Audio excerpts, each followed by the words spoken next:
Hey, what's up? This is Long with Hmongoose. I am in a very special spot right now. I am in Merced, California. Very privileged to be in the home of none other than one of the greatest Hmong guitarists there is at this time. I've been wanting to interview him for the longest time. If you follow him on Facebook and social media, then you've kind of seen what his gift is. He's a very renowned guitar collector, in my opinion. He knows a lot about guitar, and I love guitars. I love guitar tones, and if you're here and you want to talk shop about guitar, he's the guy to talk to. One of the best guys, nicest guys. I met him last year at HMF, I think, RMF, Rise Music Festival, and we've become really good friends.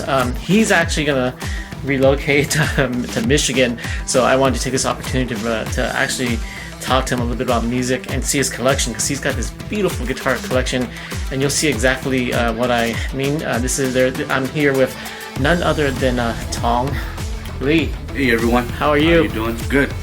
Thanks, Long. I appreciate you reaching out and wanting to go over my guitars.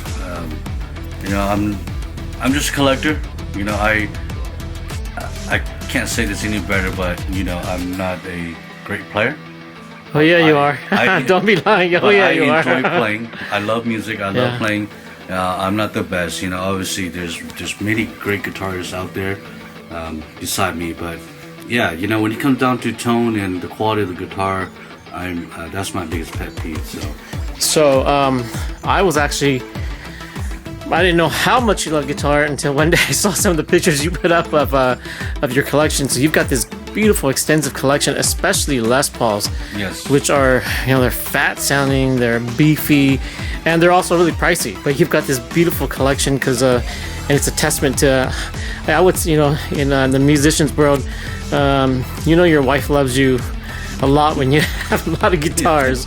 Because it's definitely an expensive taste to have, but again, thank you so much. I know you'll be relocating to Michigan. Yes. And so I can't remember. I was in a live session, and you mentioned that. Oh boy, you're gonna move to Michigan. I was like, holy, you're moving to Michigan? Yeah. I gotta interview you before you leave, and so. Here we are. We're talking about your guitar. Tell us about what you've got in your hands right now. This is a reissued 1957 custom Les Paul. Mm-hmm. It's probably one of my favorite guitars right now. Which I'm sorry to my other guitars because they are great too, but this guitar was one of my dream guitars when it comes down to Les Paul. I always wanted a black and gold custom Les Paul. I actually ordered two to get the right one that actually feels right, talks to me. The guitar is just well made, amazing all the way around. What makes this guitar different? It's funny because a lot of people ask me that, and when I play a specific guitar, I kind of let the guitar speak to me. Which I mean by that is I let the string vibrate through my fingers, and I let the tone resonate through my body. If it give me chills, then I like to fiddle around with it. Normally I usually sit and fiddle a guitar hours before I make my decision to purchase.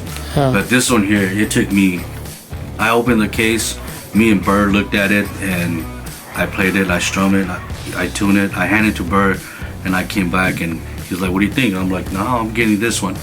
He's like, what about the one you just ordered? And I'm like, that guitar, it didn't really talk to me, even though they're both identical.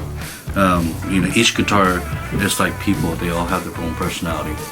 So, this guitar means a lot to me because Bert kind of helped picked it out for me too when it came down to making quite a purchase. So talking about Bert, you got a nice shirt there. Yeah, thanks. Yeah, I made this shirt right after he passed. November 22nd will be exactly 1 year. November 22nd, so in a couple weeks. Yeah, in a couple weeks. Next week actually. It's just crazy how time just flies like that. Yeah. So before we get too ahead of ourselves, this is definitely going to be a video for the gear nuts. So if you don't know guitars and you get completely turned off by this, then we won't get hurt that you're logging off. But I'm sure that if you're a guitar nut like we are, then you're gonna keep watching. But tell us about yourself, your musical background and whatnot, so that they'll get to know you a little bit more, or because you can tell a whole lot about a guitarist by his guitars. Tell us about your history and your experiences with music. Yeah, growing up, I always loved music. I remember my very first guitar was made out of shoebox and rubber band. My older brother made that for me. I want to say we were in grade school. I want to say maybe about 5th grade at the time. Yeah, but we were hanging out. Have you always been in Merced? Born and raised in Merced. I lived in Atwater for 12 years, but... You said born in Merced? Yeah. Wow. Yeah, born and raised. So you guys have been here for a long time. Yeah. So ever since he made me that 4-string guitar, I was fiddling around it, and every song that I hear, I'll play with it. Fortunately, growing up in our household, all you can listen to is Hmong music. Yeah, so I always listen. Like I hear all these great songs on the radios, and I'm like, oh man, like what is that? What is that tone? What is that they're doing? So finally, I end up buying a guitar. My thing was, if I could stay away from bad people or friends that can influence me to do bad things, and try to stay away, keep occupied. So I bought a guitar. And it just kind of went off from there, and I still have that my very first acoustic that I bought. I still have to this day, and I fiddle around with it. Burr was my very first. He was my mentor. How old were you when you met Burr? Me and Burr were actually family by marriage to his mom. But so my whole life I always knew who he was. Growing up, I watched him and his band play in the backyard at that time, and they would always have practice. And now, what band was this? They were called the Souvenirs. Souvenirs. They were called the Souvenirs.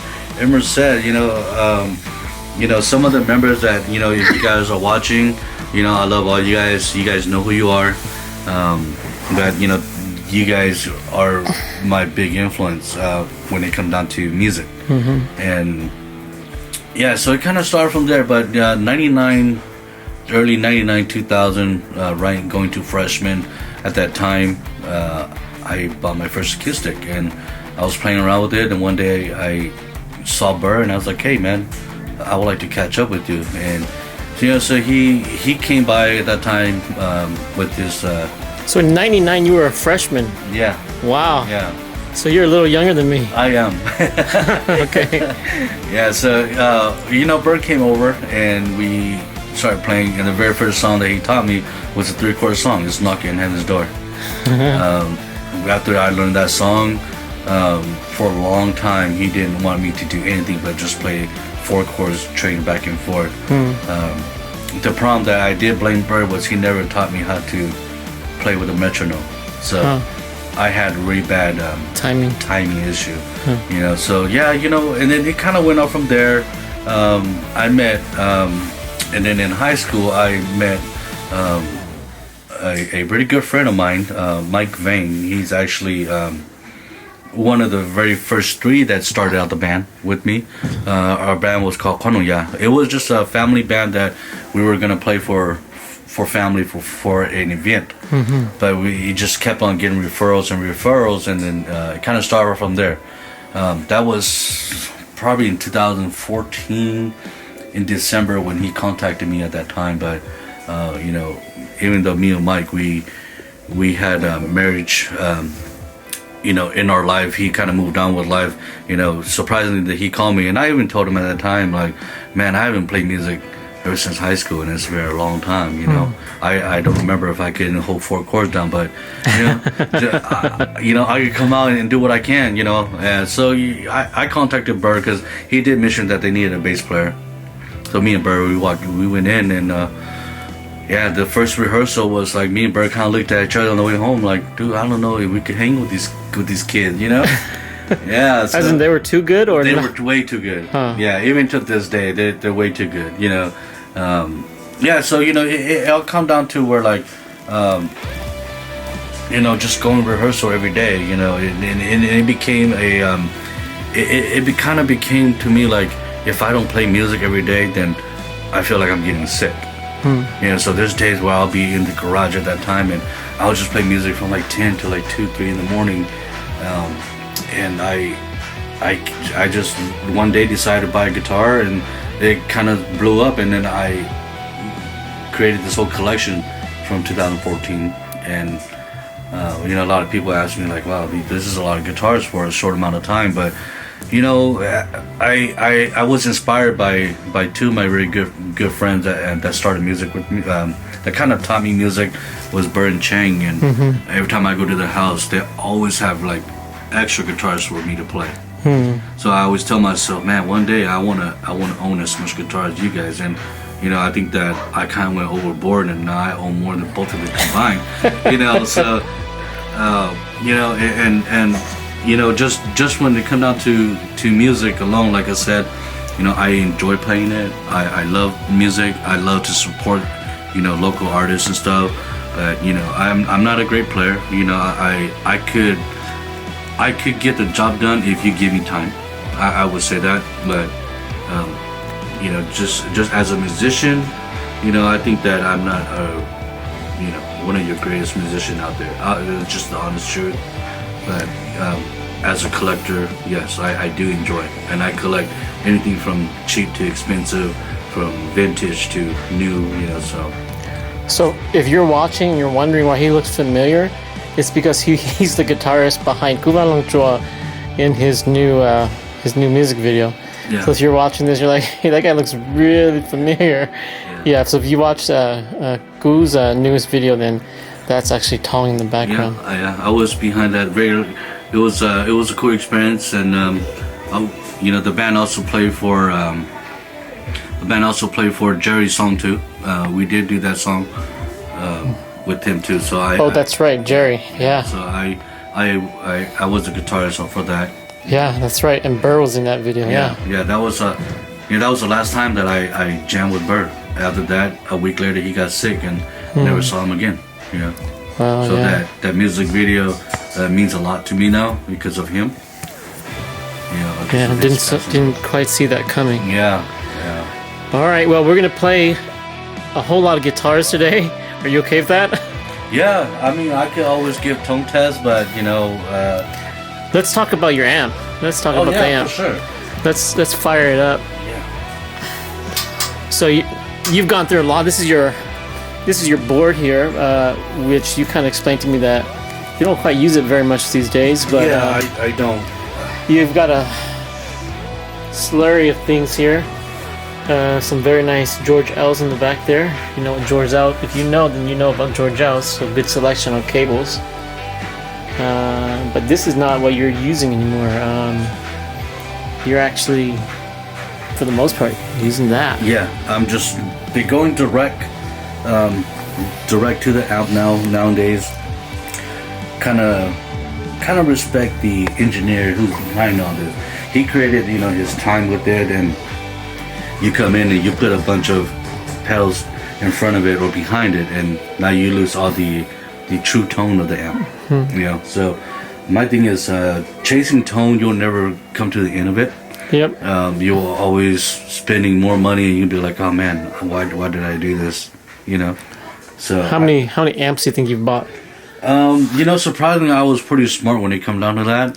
So I probably say I had 3, and then now this one. My very first amp was a 1972 Fender amp, super reverb with 510s in there. 510s. Yeah, 510s. I mean, it was a cab. It was just solid, and just a combo cab. And you know, my uncle was actually a guitarist at that time, and he moved to Alaska, and he left that amp. That's the story that I got, and I still have the amp till today. You know, my dad used it a lot for like community service and stuff. When it come down to, like, you know, funerals and stuff, he always took the amp, and I mean, that thing was hooked up. He was using it as a speaker. Yeah, he pretty much was using it as a PA at that time, you know. So, you know, at a very young age, I just remember going to funerals, you know, by Dutch, and I just remember my dad bringing that amp in.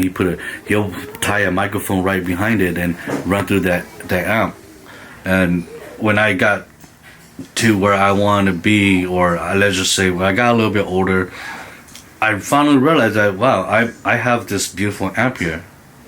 And I plug in my Epiphone Les Paul in at that time, and I was like, oh man, this amp is beautiful. So I did took it to San Francisco to one of the amp guys out there. They did clean it up, change out one of the springs. You mean the spring reverb was like, you know, just a big pack of springs, and yeah, that amp was amazing. That amp for clean, yeah, it's a must, but it's too darn heavy. So I end up with this one. This is a PRS for Mark Tremonti. The model is MT15 because obviously it's Mark Tremonti. 15. It's a 15 amp watt. 15 watts.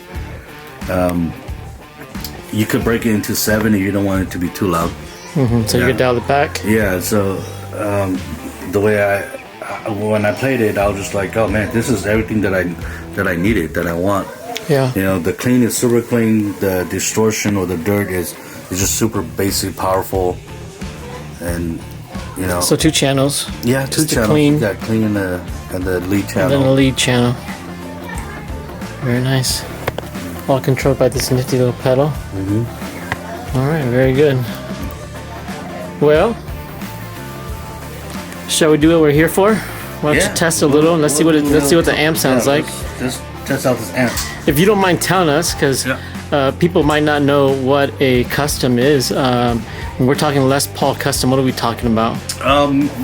Basically, it's made out from the custom shop. So it's their kind of their flagship models. Yeah, so it's kind of like one of their top of the line guitars, and in a year they made a series of custom, and sometimes they'll bring back the 57, the 59, 58. But you know, I was looking for a 59 custom, and this 57 popped up, and it was a true historic, and I just fell in love with it right off the back. You know, it was Thanksgiving during that time, and I didn't really enjoy Thanksgiving because my guitar was in here. You know, but yeah, that's Sun Custom Shop. You know, I did get the honor or the opportunity to go to NANN, to the NANN show, 2020 actually, and right before they kind of stopped all the COVID, but I was watching a luthier making a Alpine white custom right in front of me. Yeah, so I got a chance to talk to him, and you know, everything is in fine detail. You know, I was, when I got there, he was in the middle of putting the binding around the neck, and the body, and he was already done with the neck, and you know, he just kind of let us sat there, and I asked him, like, you know, how long you guys sit there? Like, yeah, it really depends. We go back and forth, we check it, make sure that everything is still in place, but yeah, it was kind of cool to see a custom Les Paul built in front of me. Nice. You know, so I did have the opportunity. Ballpark price of a custom? They range from roughly about $4,900 up to $7,500. It really depends on pretty much who has it at the time. But that's probably ballpark. Yeah, on a true historic, you're looking over 5,000. Yeah. All right, let's hear the guitar. Yeah.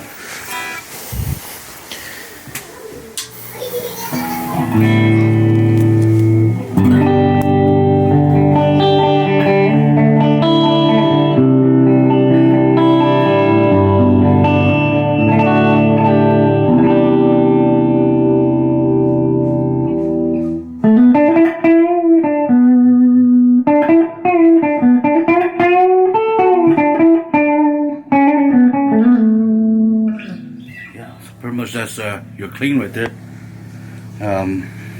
Go a little bit dirty, just so you guys can hear tone.